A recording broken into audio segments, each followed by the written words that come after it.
Rato Branco TV, arte, música, etc. Rato Branco TV.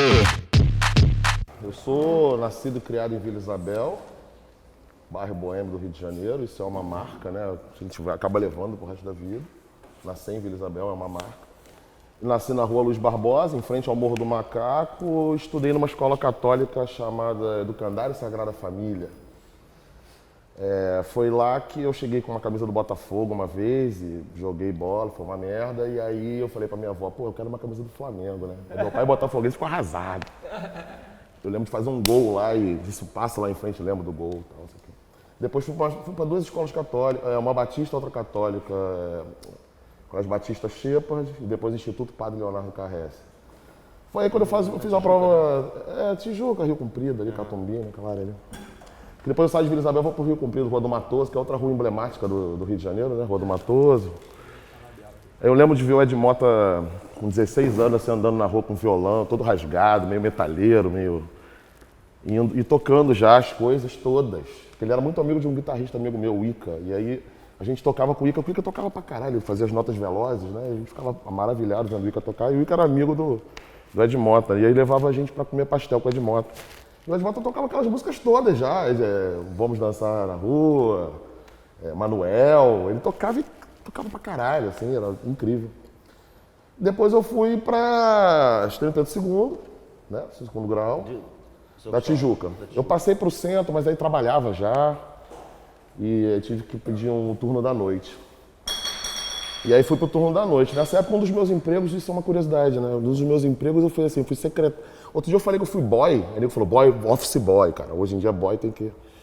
Eu fui boy da Virgínia Casé. Eu trabalhei no escritório lá da Regina Casé e em frente tinha o ateliê do Zerbini, né? Eu acho engraçadão lembrar isso, porque eu ficava bisbilhotando o ateliê do Zerbini e ele ficava assim, super maneiro, falando, e aí, vamos ouvir um som. E qual era o som que ele ouvia na época? Nevermind, do Nirvana, e Blood Sugar Sex Magic, do Red Hot. Que era as músicas que eu tava ouvindo em 92. Porra, Eram as músicas que eu tava ouvindo. Nessa época eu tava fazendo Pedro II ainda, de noite e tal, né? E aí já tinha Zumbi do Mato, já tinha essas coisas todas, assim, já tava na música, mais ou menos. Não, é o Zumbi do Mato, hein? Zumbi do Mato, você ainda estava antes da faculdade, então? Não, eu começo a trabalhar numa locadora em 89. Que locadora, hein? Uma locadora chamada Locadora 171. Era na Rua do Matoso 171. E aí era uma locadora. Aquela locadora era legal porque os donos eram cinéfilos. Eles gostavam de cinema, eu gostava de cinema também. A gente chegou a ver Faça a Coisa Certa, Sexo, Mentiras, Videotape, tudo isso no Festival do Rio, antigo Festival do Rio. Era o Festival do Rio que chamava? Era. Era uma mostra, alguma coisa que depois juntou com a outra, né? Teve essa... Banco Nacional de Cinema. Exatamente. E aí eu lembro da gente frequentar essas mostras todas e tal. E aí um dia chega lá na locadora o Marlon Salustiano, que é tecladista do Zumbi do Mar. Começamos a ficar amigos. O Marlon ele começou a ficar conhecido na locadora porque ele pegava, assim, 2 filmes de arte, tipo Tarkovsky e Glauber, e 6 filmes pornôs, assim. Aí todo mundo ficou pensando, caralho, lá vem o cara do filme de arte e do pornô, né? Comecei a ficar amigo desse cara e aí um dia ele levou um livro do Nietzsche pra mim e falou assim, eu tinha 14 anos, ele falou assim, pô, toma esse Genealogia da Moral aí que você tá muito fascista, cara. Porra, lê esse livro um pouco aí que você vai... E aí um dia ele me chamou pra participar do Zumbi do Mato e eu vou ser muito sincero, na época eu não entendi muito bem o que era aquilo, porque meu instrumento era baixo. Ele falou, não, mas você toca alguma coisa de bateria? Não baixo, bateria. Eu falei, bateria toco mal. Ele falou, perfeito. Vamos lá. E aí eu comecei a tocar com os caras, até entender o que estava acontecendo ali, demorou um tempo. E isso é... Que ano mesmo? Isso? Isso é 91, 92, 93, 94. Esse período assim, meio nebuloso das nossas vidas, né? Então, esse período Dos aí... de 17 aos 22 anos. Já tem o período também que já estava começando a coisa do garage também, né? Total. Né? Não, o garage era, era um local onde todo esse pessoal do início dos anos 90 tocou. Né? Com exceção, obviamente, eu não estou falando do Skank, eu estou falando, porra, assim, no máximo, na faixa do máximo, eu estou falando do Planet Hemp. Los No Hermanos máximo. tocou também. Depois. É bem depois. Depois, né? É bem depois. É assim, 92, 93, você tem Funk Fuckers, você tem Gangrena Gasosa, Piu Piu e sua banda, os Camundjangos, que hoje chama Los Djangos. Você tem...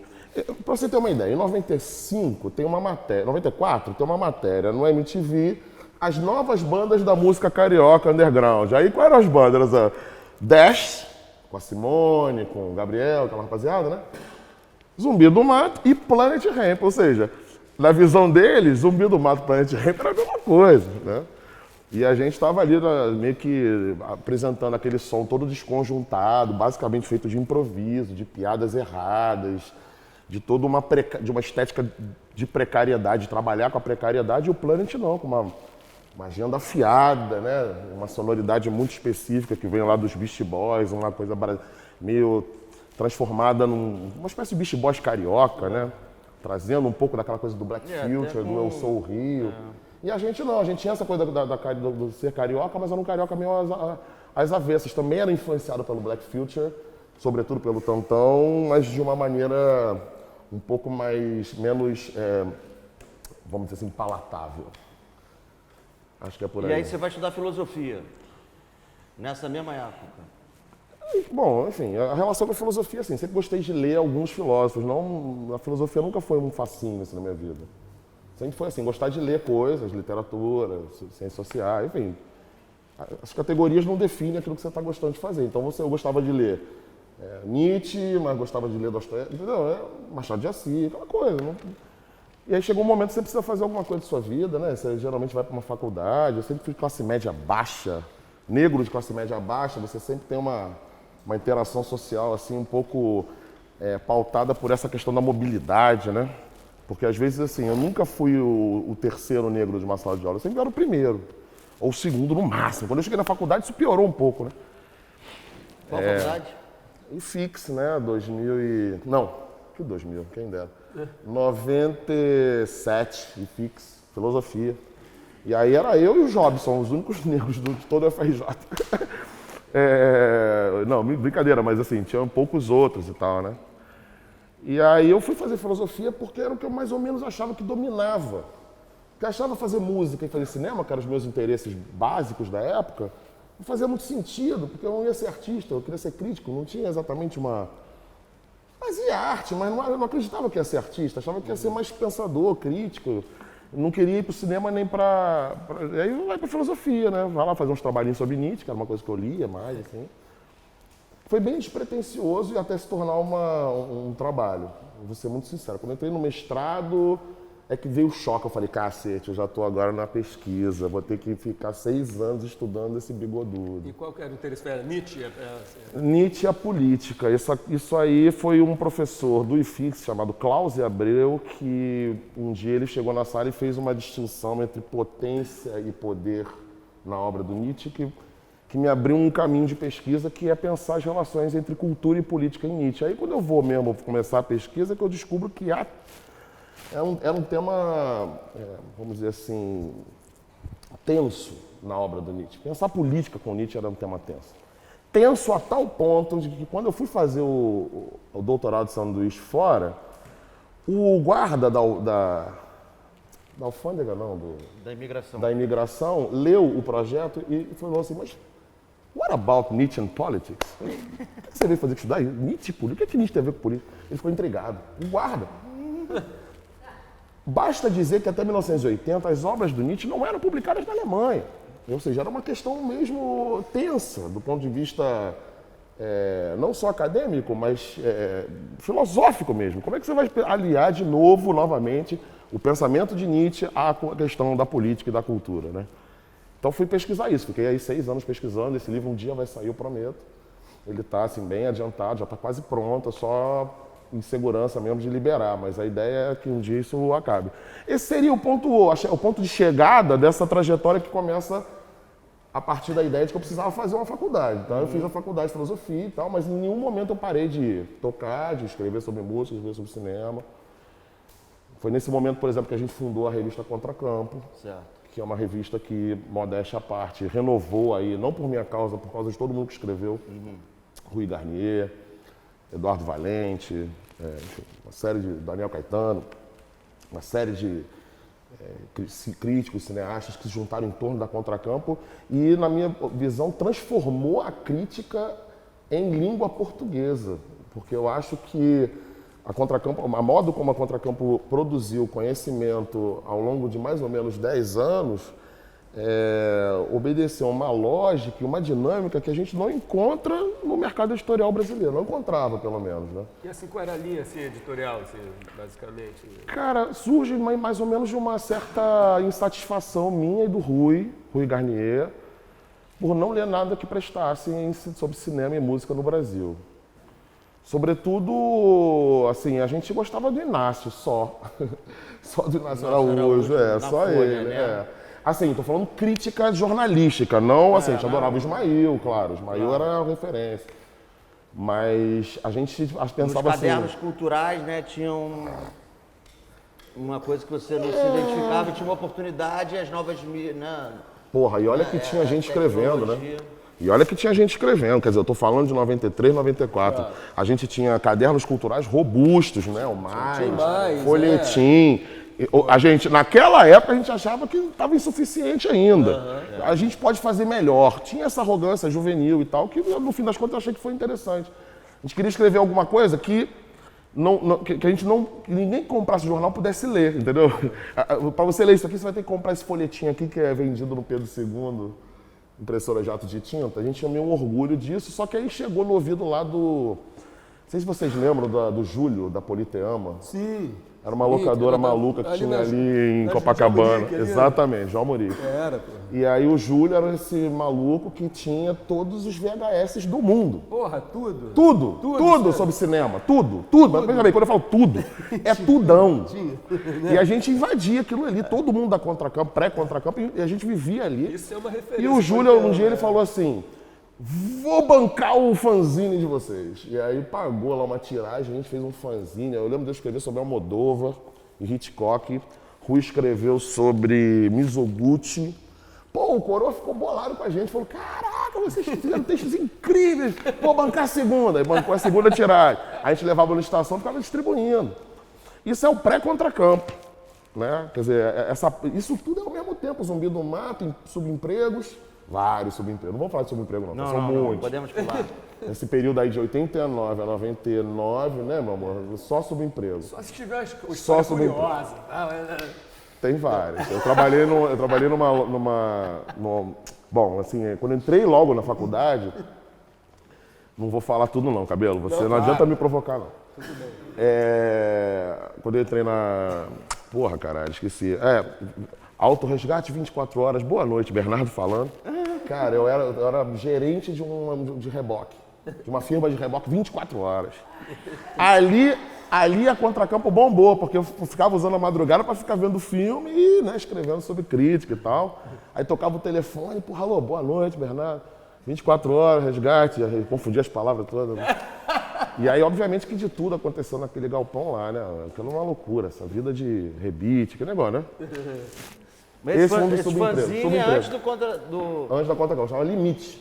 Limite. E aí, porra, ali começa ali todo um gosto pela prática editorial. E o Rui era do fanzine também? O Rui era eu, Rui, basicamente, depois Rafael Viegas, depois Juliano Tosi. Uma galera foi se reunindo em torno do Alfredo Rubinato, que é neto do Adoniran Barbosa, meu amigo durante 10 anos. Um dia ele falou assim, Bernardo, tem uma coisa para dizer para você, mas eu não sei bem como dizer. É que eu sou neto do Adoniran Barbosa. Aí eu, oi? Neto do Adoniran, e ele era mesmo, ele recebeu um convite para ir a São Paulo e eu recebi uma homenagem pelo avô. Enfim, esse cara foi um dos fundadores da Contracampo, junto comigo, o Rui, etc. E o Rui depois faz o Camarilha dos Quatro com você também, né?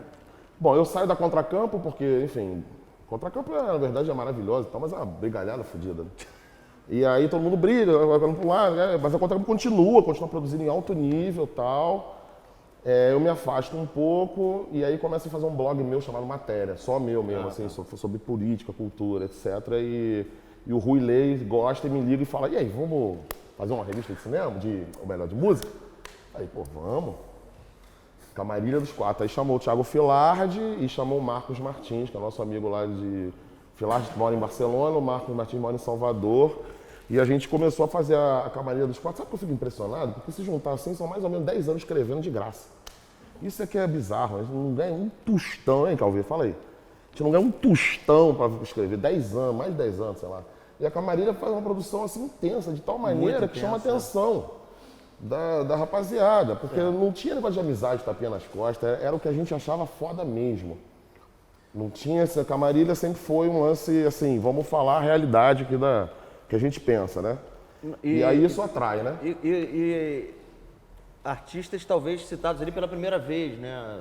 Eu acho que a maioria, a grande maioria, assim, tem inclusive misturando, né, Clementina de Jesus com música eletrônica de ponta da época, drone, preocupação de borrar um pouco as faixas culturais, que é uma preocupação que eu acho que, sobretudo eu e Rui, a gente herda um pouco do Augusto de Campos, daquele livro Balanço da Bossa. Eu tenho como modelo ético aqueles textos do Balanço da Bossa. É o que importa, assim, o problema é o que importa? Importa é Bezerra da Silva, importa é Clementina de Jesus, o que importa é Robert Wyatt, é Funkadelic, whatever. Não tem a coisa assim, estou fazendo um programa de boa música ou de jazz ou não. Era uma mistureba, né? Aquilo ali me ensinou muito, aprendi muito com ele. E era mais ou menos como os irmãos Campos também pensavam. Então, Maurição, na minha formação, foi um cara fundamental, né? Vamos fazer um parênteses aqui sobre o Maurício, porque ontem mesmo a gente estava falando, o Chacal esteve aqui ontem. Exato, E aí eu falei, pô, Chacal, acho que essa exposição tem um pouquinho de CEP, um pouquinho de Maurício Valadares, um pouquinho de multiplicidade, né? Essa coisa. E o Maurício acho que, referência para você, para mim, para o Cabelo, para o Cristiano que está aqui, que a gente fez o livro dele junto, né?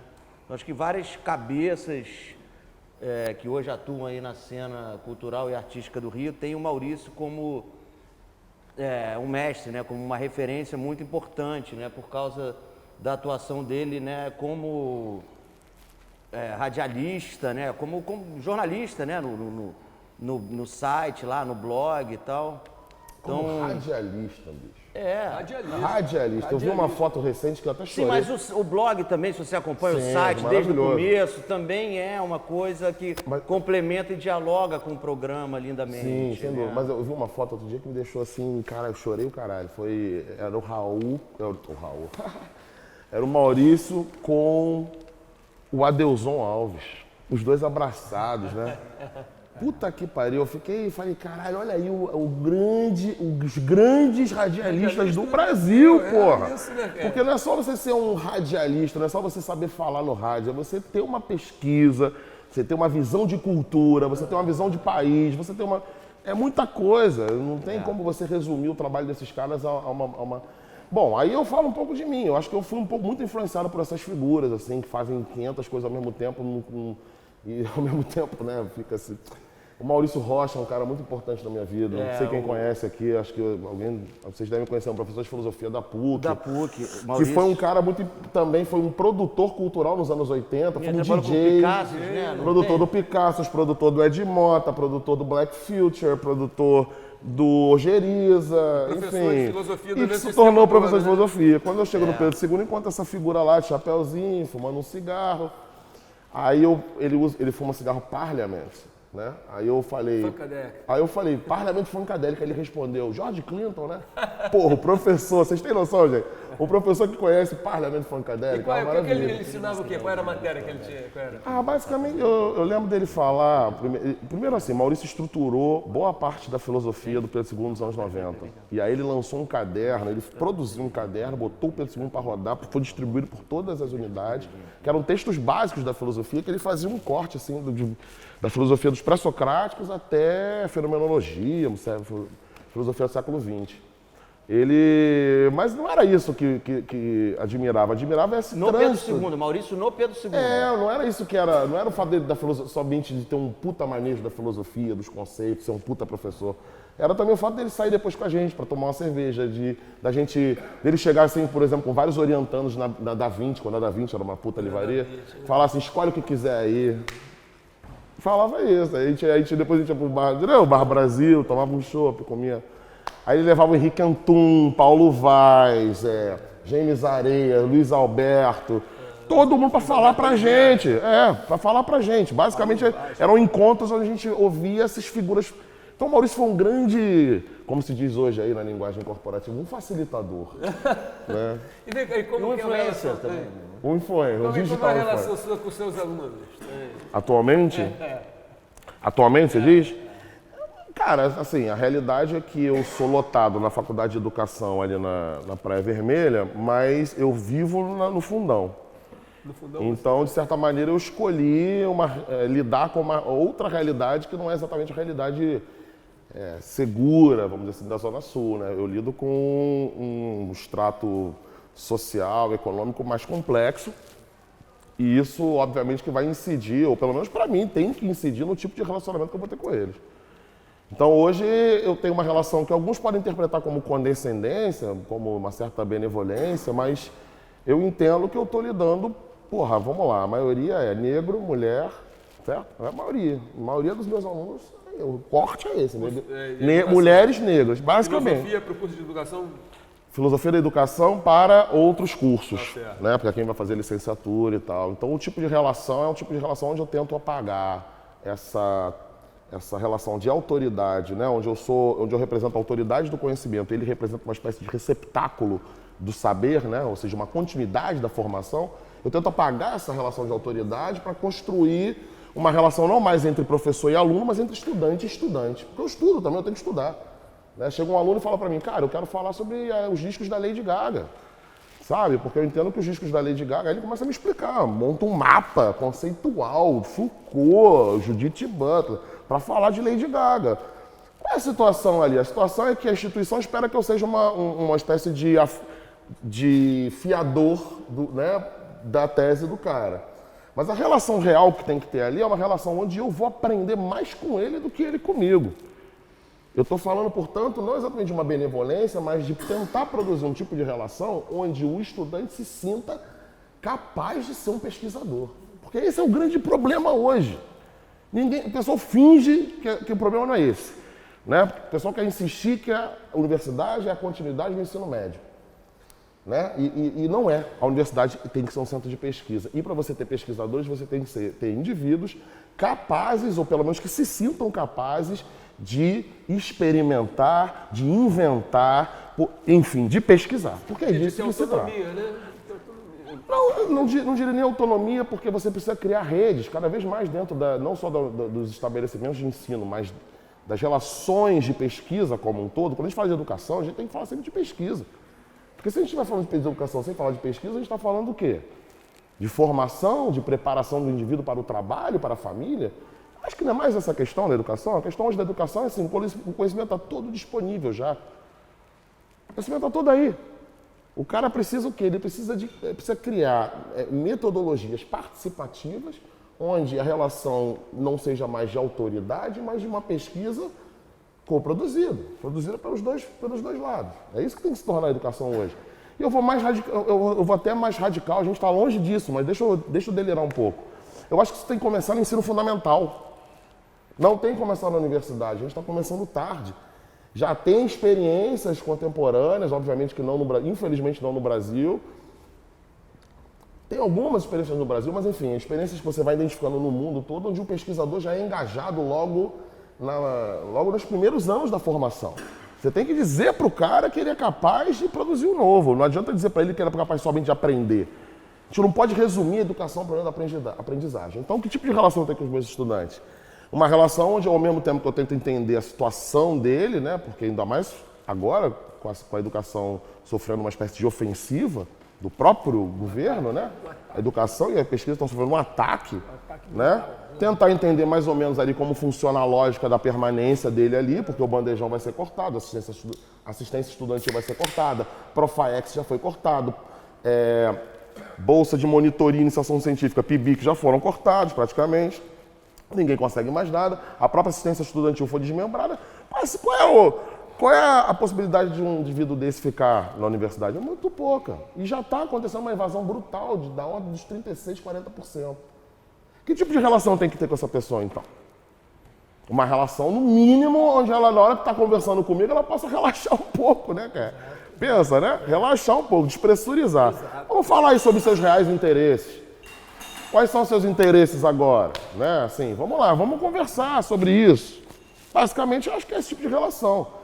Eu estou tendo muita dificuldade na extensão porque não tem mais bolsa. A bolsa saiu, os caras não vão mais. Não vão mais.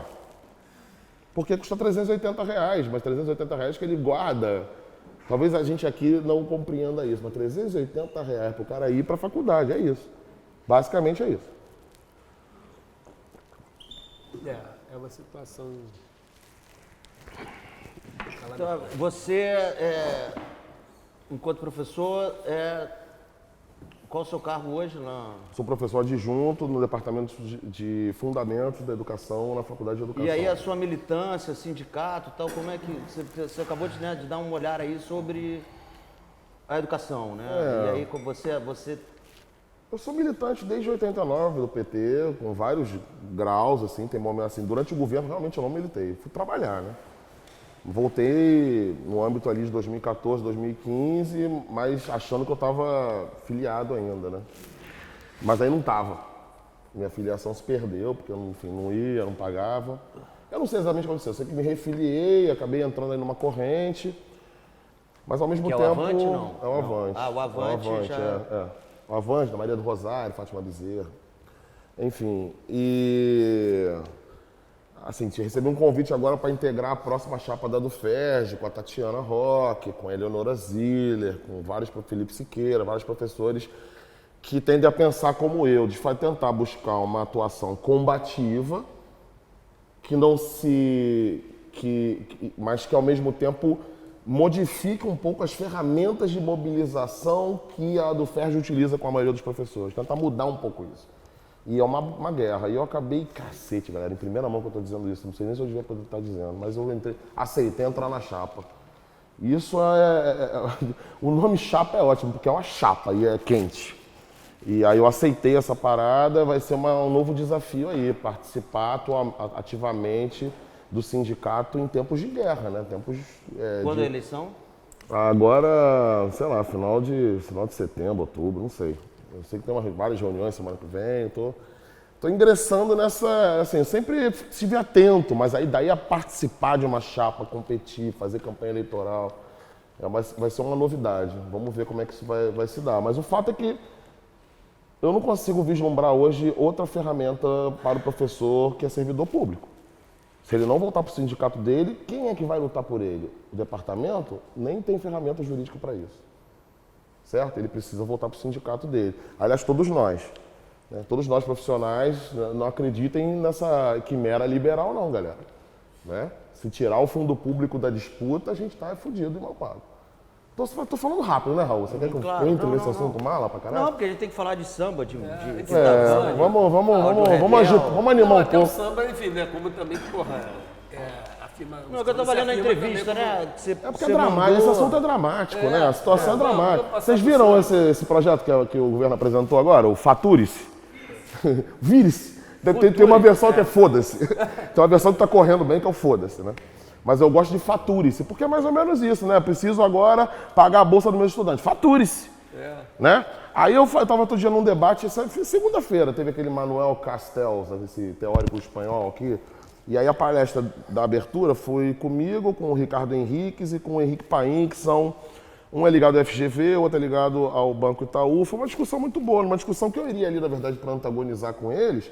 Eu acabei falando assim, bicho, a gente não tem por que antagonizar, vamos tentar falar em conjunto, porque eu já estou achando o orçamento misto já o melhor dos mundos possível. Vamos tentar pensar aí uma alíquota que garanta o financiamento público, mas que a gente possa livremente negociar, sei lá. Eu estou sendo irônico aqui, tá, gente? Mas é porque realmente a situação é tão bizarra que não tem outra opção a não ser a união dessa frente democrática. Eu vejo com muito bons olhos aqui no Rio a possibilidade de termos Freixo e Benedita competindo pela Prefeitura do Rio de Janeiro. E galera, baixemos as guardas, petistas e pessoalistas. Temos que baixar a guarda e votar nessa chapa. Porque se não votar nessa chapa, é o fascismo, é o caos, é o não, é o nada. Tantão gritava ontem, o nada voltou, o nada voltou. Ele gritava isso, cara, e é tão genial, né? O nada voltou, é isso mesmo. Então, cara, Gui, vamos Tantão passar ontem isso fez um show ali do lado do passar Mato então Branco. agora para uma perspectiva assim, porra, mais, né, porra, assim, positiva, assim. Por exemplo, é isso. É Tantão, etc. É o projeto Quinta Van, né, que, porra, né, que já tem anos que se acontece lá na de Rebel, etc. E outras.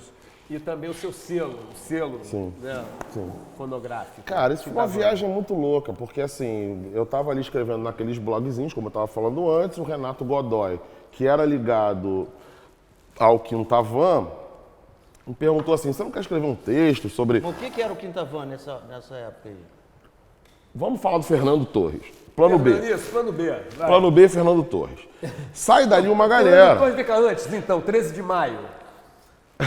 Não, assim, só pra Não, aí ter a gente uma vai ter que referência. voltar muito. É outra parada já? Tá. É porque assim, esse tipo de música, drone, experimental, esse termo é meio babaca, né, experimental, mas assim, mas esse tipo de música, drone, noise music, nesses negócios, eu lembro da primeira vez que eu vi isso, ainda era início da década de 90, lá no Observatório de São Cristóvão, na casa do Bola. Ai, o Bola é um Foi a cara primeira pra vez ser- que eu vi o Léo Monteiro na minha Do vida. Bola, amigo do... Porra, Exatamente, o Bola, mano. exatamente. O Bola é uma referência que a gente tem que trazer. Ela Tem que trazer o Bolinha, Fábio Bola. O Bolinha, é o seguinte, cheguei lá uma vez, ó, vocês não sabem, mas ó, dentro do observatório ali de São Cristóvão tem umas casas maravilhosas, umas casinhas assim, e o Bola morava numa delas. Observatório do Valongo. Do Valongo, porra, mandou cabelo.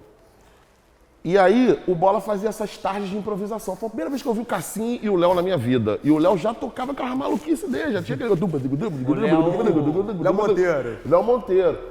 Bom, aí lá eu vi o Fernando também, não sei o quê. Aí um belo dia, eu já estudando no Unifix, eu passeio ali pelo centro da cidade e encontro a barraquinha do Fernando. Aí um vício, né?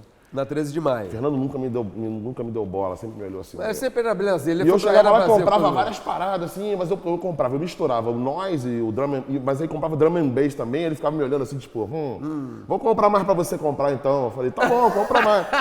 Então tá, ficava me olhando tipo assim, pô, drum and bass, tipo, pô, tu não vai comprar um Mertzball, tu não vai comprar um Can. Eu comprava. Eu comprei Tim Maia, uma vez ele me olhou muito mal. Ele me olhou e falou, pô, Tim Maia, tá maluco? O Plano B era uma loja De na discos onde o Lapa ali, Fernando fazia transversal show. da Ele da também rua. cometeu o nosso erro. Ele também começou fazendo 2 shows por semana e terminou fazendo 7. Né? Porque a Audio Rebel, ano passado, a Audio Rebel fez, gente, 328 shows. Tá bom? Eu não conheço casa nenhuma no mundo que tenha esse fluxo de produção. São 300... Eu botei assim, a gente botou assim, a gente não acreditou quando viu.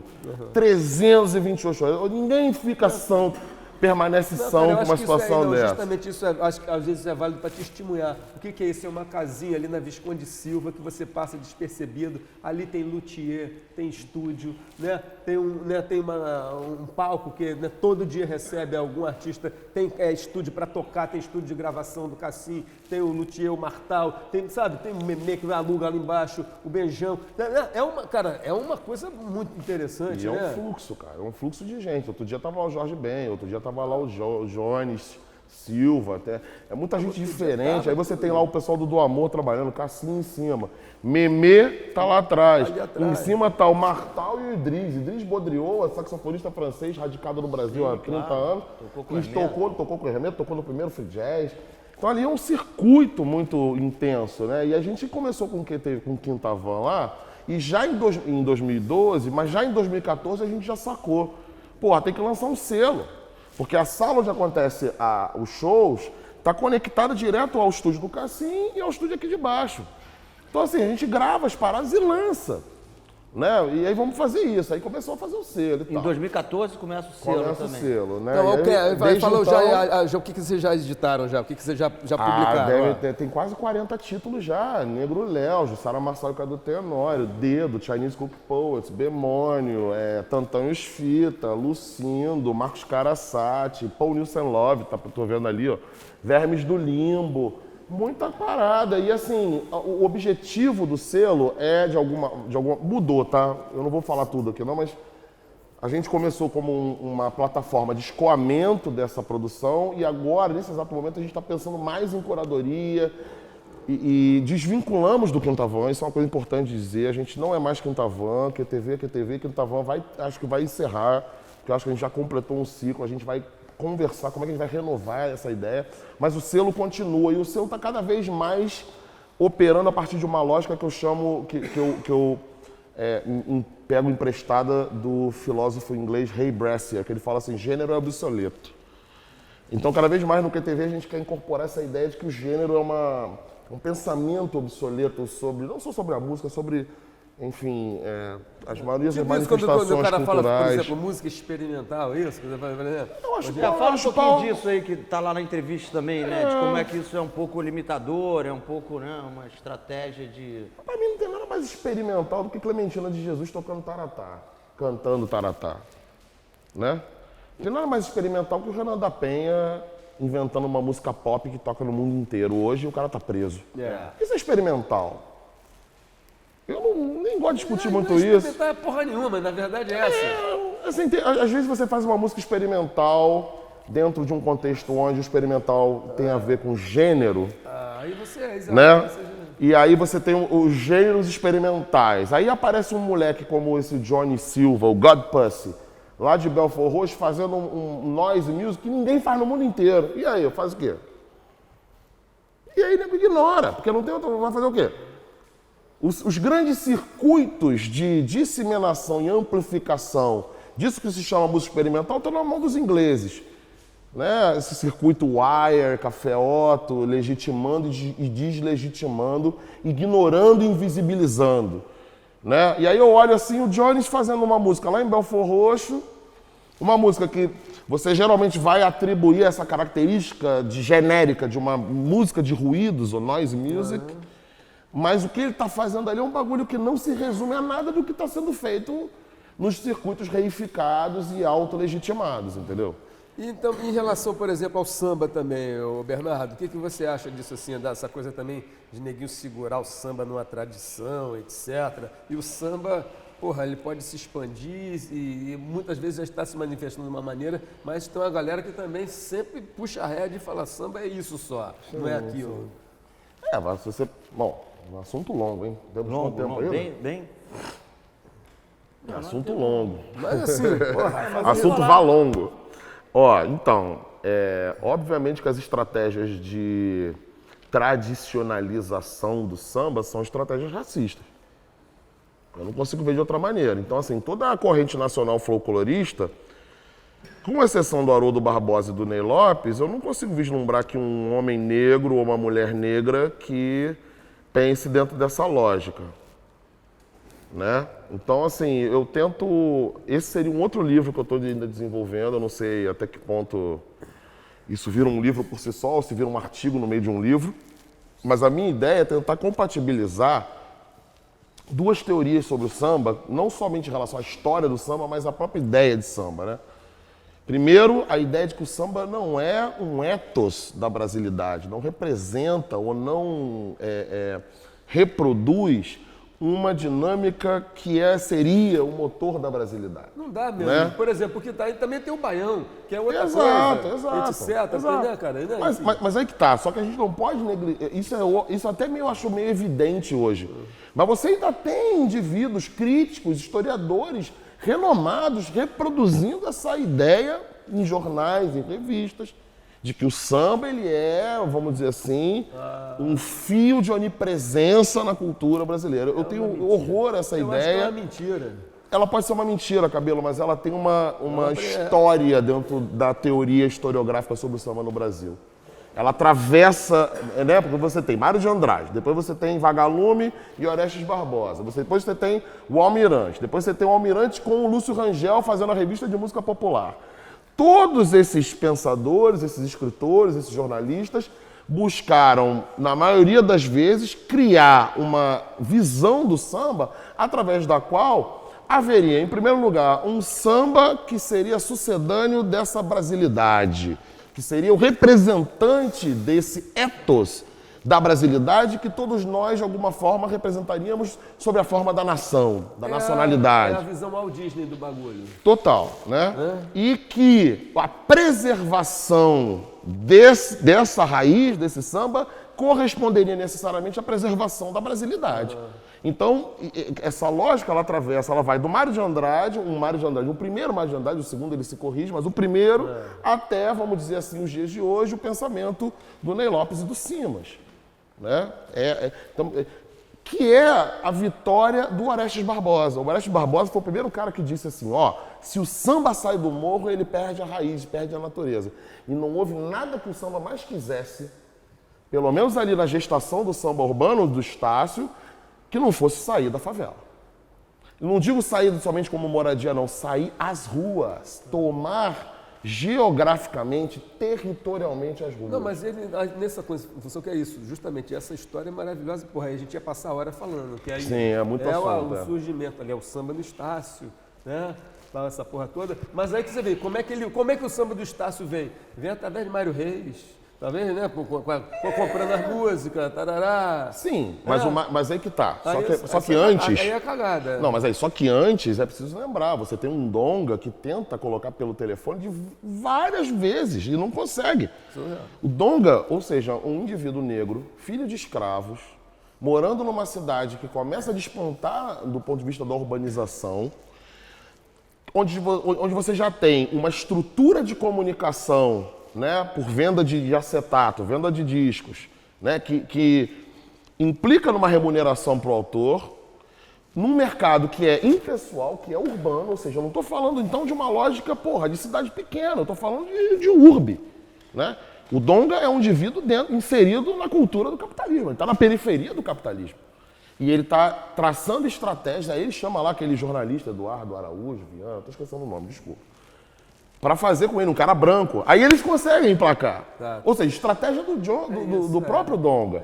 E o Pixinguinha, que viajou anos pela Europa, conhecendo tudo, e aí de repente ele recebe do almirante um tratamento assim, o São Pixinguinha, o santo ingênuo, né, o tradicional, o puro, o rompante inspiracional, criativo.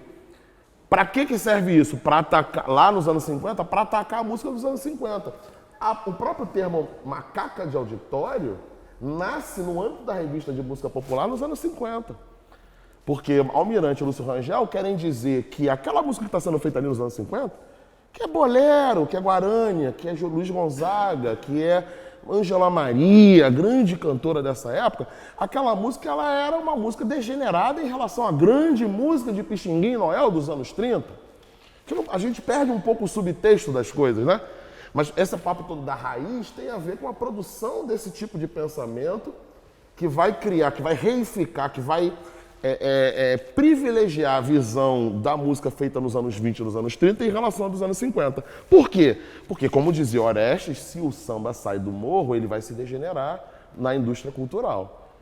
Mas o samba, do ponto de vista da própria autenticidade do povo negro que produz, o que mais ele mais quer é sair da favela e melhorar de vida. Porra. É mobilidade social.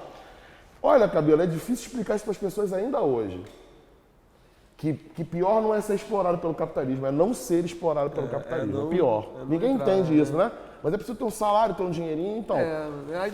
Daí... São estratégias. E a gente tem que entender essas estratégias não como acomodação, mas como resistência. Então, assim, eu queria que esse livro, que um dia eu vou publicar, eu queria falar disso, de patos do samba. Ou seja, o samba não é um ethos, não é uma ética, nem todo mundo pode pegar um pandeiro e sair batendo. Desculpa, não pode. Né? Nem todo mundo pode pegar um tamborim e sair batendo. Não sabe não adianta. O Tiorão falava de uma habilidade neuromuscular, tá ligado? Vai exercitar a tua habilidade neuromuscular. Se você conseguir um dia, você senta na roda de samba e você bate o teu pandeiro. Porque senão você vai procurar a tua turma. Mas tudo bem, mas isso também com amor. Quem frequenta a roda de samba sabe o que eu tô falando. Com amor. Frequentei muita roda de samba no subúrbio. Você tem uma ética ali, sacou? Você tem uma maneira de lidar com aquele espaço ali, como em qualquer outro espaço aqui, da cultura, de arte. Tem uma ética aqui dentro. Como é que eu me comporto? Será que eu posso dar um chute aqui nesse bagulho aqui? Tu vai deixar, amor? Não vai, né? Então, é uma questão de ética e código de cada um dos espaços. E a roda de samba também tem seus códigos. Quer falar um pouco de roda de samba? Do rádio samba? Roda de samba. Da roda de samba. Pô, a roda de samba é impressionante, né, cara? Eu imagino que esse tipo de manifestação seja uma coisa comum em várias culturas, mas na minha cultura, onde eu vivi, nasci, a roda de samba tem São várias coisas, né? Primeira coisa é o seguinte, uma roda de samba informal, o que ela faz? Ela produz uma comunhão entre os instrumentistas, e todo mundo canta, né? A partir de um certo momento, aqueles músicos ali são tão bons que eles merecem também ganhar um cachê, né? Aí você tem a roda show, que já não implica tanto na participação do público. Nos anos 80, 90, eu ia nas rodas de samba do subúrbio, tinha Gessi, tinha Doca, né, Pagofone.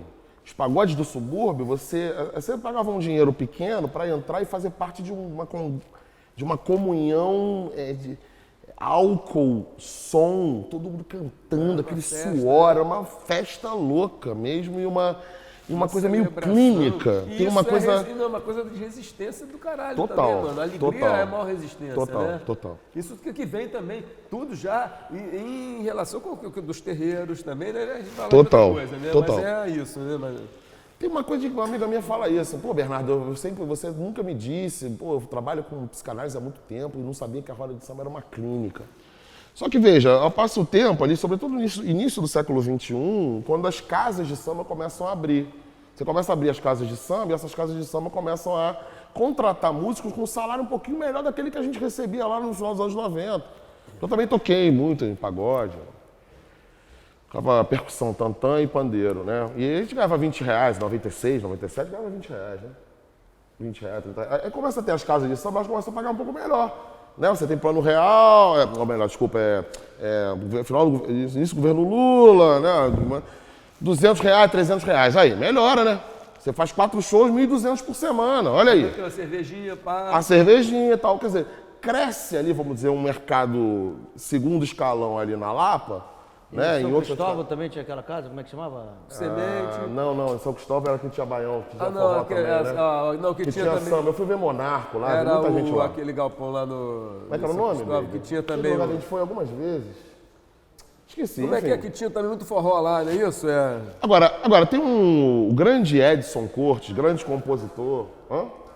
Malagueta. Malagueta. Não, mas tinha uma outra. Não, mas tinha Malagueta. Mas era o Malagueta, é. Mas tinha um grande compositor, um grande amigo nosso, Edson Cortes, Dinho Cortes, compositor incrível.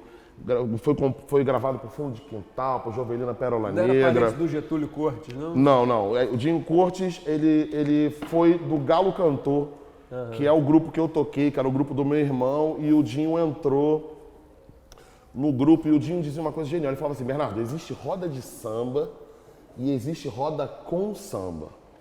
São duas coisas completamente diferentes.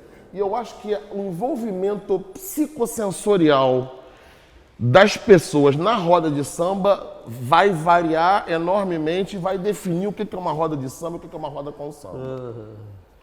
Né? O quanto você está envolvido naquelas práticas ali, naquela forma de tocar, na forma de cantar. Se você sabe a hora de entrar com a palma da mão, eu recomendo muito, gente. Pra quem nunca foi, uma boa roda de samba. Agora, enfim, para a gente também não ficar passando do samba pro funk.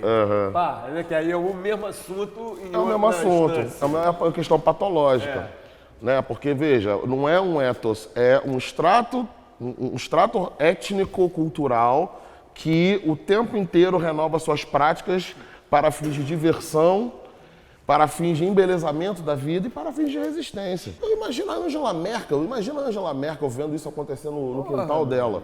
Ela ia bater palminha, botar dinheiro, ia fazer tudo, né? Aqui não, aqui o governo trata como se fosse um criminoso, aí prende o cara e acaba com o cara, acaba com toda a rede que é formada ali naquela área.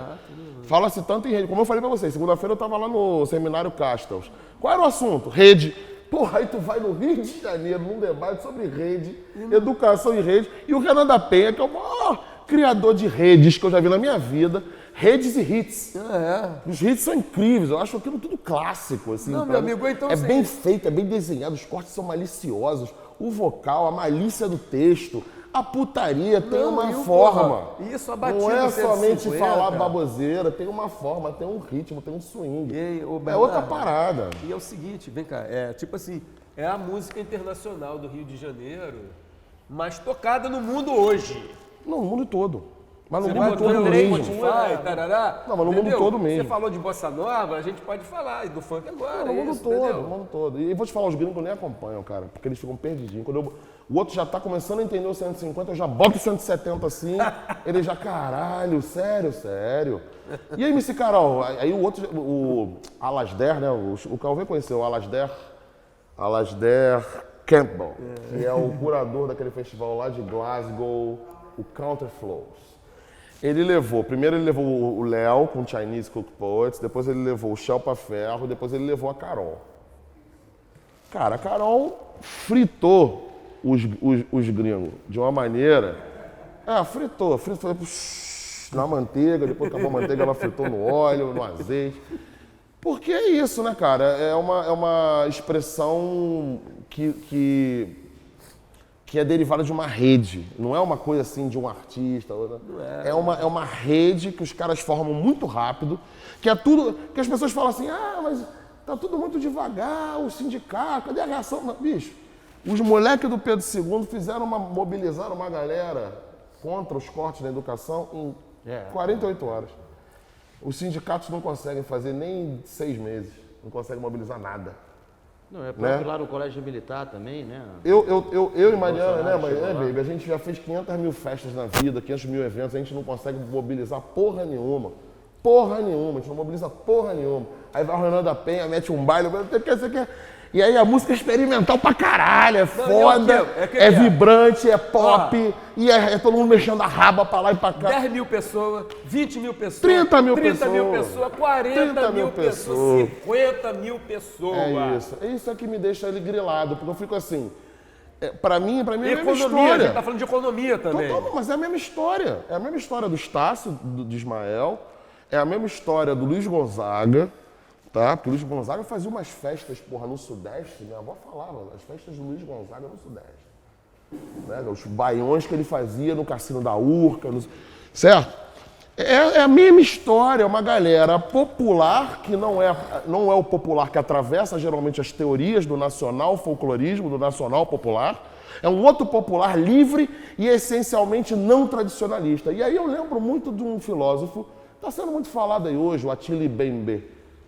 Attili Bembe. Da necropolítica. Não gosto desse negócio de necropolítica, não. Eu gosto de um livro dele chamado Crítica da Razão Negra, onde ele coloca uma coisa que ele fala assim, essas músicas diaspóricas, essas expressões culturais diaspóricas, sobretudo as americanas, né? Elas são, às vezes, consideradas ou reificadas como tradicionais. Aí ele fala assim, porra, nunca foram tradicionais? Porque sempre se dedicaram a expor a extrema fragilidade da ordem social. Se você, ao tempo todo, denúncia da fragilidade da ordem social, que é racista, que não é só racista, que é escravocrata, porque não espera somente não viver. Quem é racista é quem não quer conviver. Mas o nosso racismo ele é muito cruel, porque ele não quer só não conviver, ele quer se apropriar para transformar em massa de trabalho, em força de trabalho. Então ele é escravocrata, sobretudo, ele não é só racista, ele é escravocrata. Né? Então, qual é a questão aqui? Do que a gente está falando? A gente está falando de força, libido, né? Potência de criação e de invenção. Pois é, já que... Para mim é o mesmo tema. Mas não, do teu mestrado lá. Não, mais ou menos. Sim, sem dúvida, sem dúvida. Potência política. Sem dúvida, sem dúvida. Sem dúvida. Você foi no ponto. Você foi no ponto. Mas é verdade. Você foi no ponto. Agora, qual é o problema? A minha questão é dizer, vou tentar um dia escrever melhor sobre isso. Já tem algumas coisas escritas, mas vou tentar escrever melhor. Não é uma música tradicional, é uma música de resistência. E como tal, tem que ser uma música experimental. O samba é isso ainda hoje?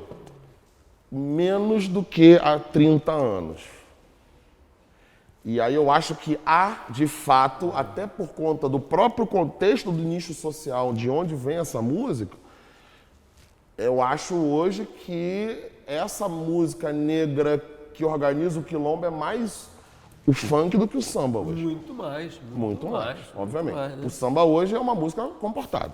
Muito comportada, né? O carnaval é hoje uma festa administrada por quem não está exatamente interessado na potência do samba, na potência da invenção. E mesmo assim, se tu olhar com um pouco mais de atenção, por exemplo, na bateria, você ainda vai ver alguma maldade ali. De timbragem, de estrutura rítmica, de pensar volume, de pensar a relação de colocar e tirar, né? Preenchimento e rarefação. Oi? Timbal, incluir instrumento, incluir textura. Paradinha já é uma coisa mais antiga, funk já é mais antigo. Eu tô falando assim, você vai ver Isabel agora, dá uma olhada na bateria, tu vai ver uns negócios acontecendo ali bem louco. Bem louco. E os moleques, assim, garotada preocupada na convenção, criar novas convenções, enfim. Tem aí um fio de invenção ali perpassando. O que não tem é você... Aqui hoje você... O que você não tem no Rio de Janeiro? Olha só, a gente não tem nem apoio da prefeitura, não tem um apoio do Estado, vão tirar serviço público no dia do carnaval. E escola de samba, né, galera? Vocês sabem como funciona o bagulho. Enfim, bebe mais um gole para poder... Saúde. Saúde. Escola de samba, a última palavra aqui, eu queria convocar o encerramento abrupto Show. e deixar aí, cara, um desejo de um outro papo aí, porque a gente falou, acho que 30% do que a gente tinha pensado. Mas É verdade. Podemos fazer lá no Rato Branco futuramente. Sim. Porque isso aí Escola tem que de ser gravado, samba? aí a gente tem que Não sei, dar cara. prosseguimento. Infelizmente aqui fecha às 8, né? A nossa equipe aí tá com horário para sair. Eu queria agradecer aí ao Oscar, toda a equipe da OAM, pela oportunidade da gente estar fazendo essa exposição e estar recebendo todos os convidados aí. E especialmente ao Bernardo, Eu que nesse agradeço. papo intenso, maravilhoso e incompleto. Porra, é. Obrigado, valeu. Tamo junto.